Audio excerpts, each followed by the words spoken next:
Assalamualaikum warahmatullahi wabarakatuh.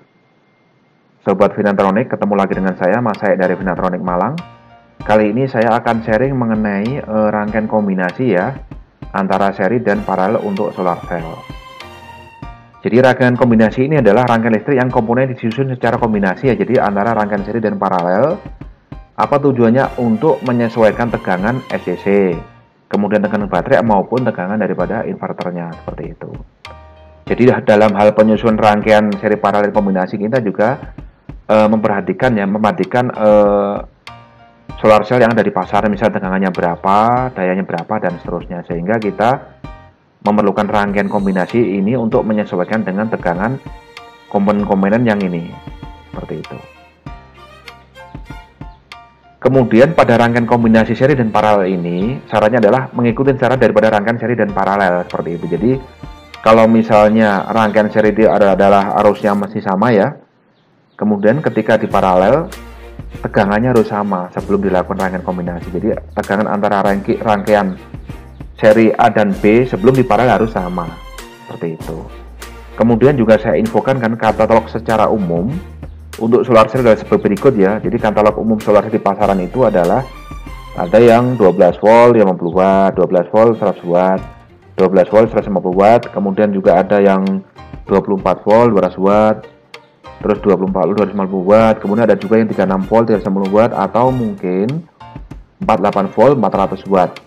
Sehingga dengan kita mengetahui katalog secara umum di pasaran, kita bisa merancang dalam mendesain sistem kombinasi ini untuk menyesuaikan dengan yang ada di pasaran. Misalnya saya perlu tegangan 48 volt, berarti yang saya harus beli yang mana, nanti bisa untuk sebagai referensi ya teman-teman ya, seperti itu. Nah ini adalah contoh rangkaian kombinasi ya antara seri dan paralel. Misalnya nih, jadi untuk PV1 ini kita punya 24 volt 200 Vp. Kemudian sedang kita juga sudah memiliki 12 volt 2 biji ya, 2 buah, untuk dirangkai secara paralel dengan PV ini. Makanya yang ini kita seri dulu. Misalnya dengan tegangan 12 tambah 2 menjadi 24. Kemudian misalnya di PV5 kita punya nih yang PV4 yang dan 5 punya dengan tegangan 12 volt 50 watt. Yaitu sebelum rangkaian ini dikombinasikan, maka seperti syaratnya tadi adalah sebelum di paralel maka titik-titik tegangan di ujung ini harus sama. Yang 12 volt ini kita seri sehingga menjadi 24 volt di ujungnya sini. Kemudian dari titik-titik ini kita sambung, kita jumper menjadi satu. Misalnya ini PV1 dijumper menjadi satu dengan PV2, titik positif PV2, kemudian titik positif PV4. Kemudian negatifnya sama. Negatif dari PV ini jumper sehingga nanti kita punya ujung utama positif dan negatif, seperti itu. Jadi tegangannya kalau kita lihat di sini adalah menjadi PV1, tegangannya itu sama dengan kombinasi ini, seri ini 24, ini 24 sama. Kemudian untuk arusnya ya tetap mengikuti sistem kombinasi rangkaian, bahwa ketika rangkaian ini menjadi rangkaian kombinasi, maka hitung bahwa arusnya adalah arus PV1 ini ditambah dengan arus rangkaian ini ditambah dengan arus rangkaian ini, seperti itu. Menjadi sekitar kurang lebih 20,7 ampere misalnya. Sedangkan daya adalah penjumlahan semuanya. Jadi daya ini tambah daya ini tambah daya ini dan seterusnya, sehingga kurang lebih sekitar 500 Wp. Gitu teman-teman ya. Seperti itu. Oke, lanjut.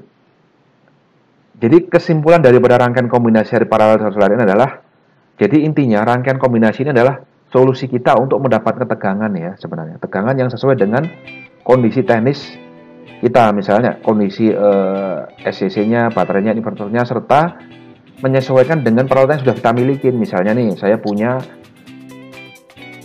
PV 12 sedangkan volt. saya perlu 24 volt, maka kita dengan melihat di pasaran tadi kita akan bisa membeli yang mana yang kurang, seperti itu.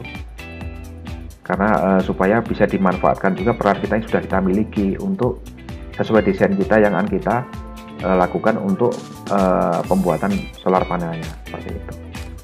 Kemudian kekurangan daripada rangkaian kombinasi ini adalah jelas ya, yang pertama mungkin memerlukan material kabel dan sistem terminasi sambungan yang lebih banyak, karena percabangannya kan banyak, itu sudah otomatis itu. Itu.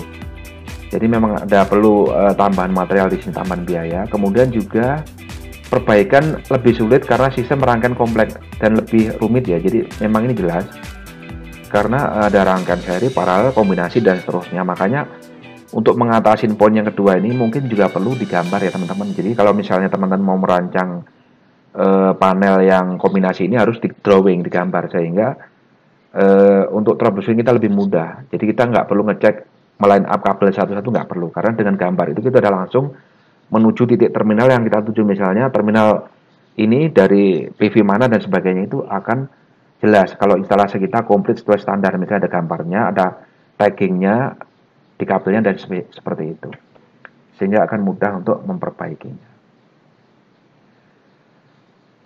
Oke, itu teman-teman yang menjadi yang saya sampaikan di rangkaian kombinasi ini. Mudah-mudahan bisa bermanfaat. Silahkan kalau rekan-rekan ada yang mau nambahin apa yang sudah saya sampaikan ini, mudah-mudahan menjadi lebih komplit, lebih lengkap, sehingga bisa betul-betul membantu kita untuk memahami sistem rangkaian kombinasi ini. Artinya dengan begitu sehingga kita bisa merancang bangun sistem yang benar seperti itu. Jadi terima kasih. Demikian, mudah-mudahan bermanfaat. Wassalamualaikum warahmatullahi wabarakatuh.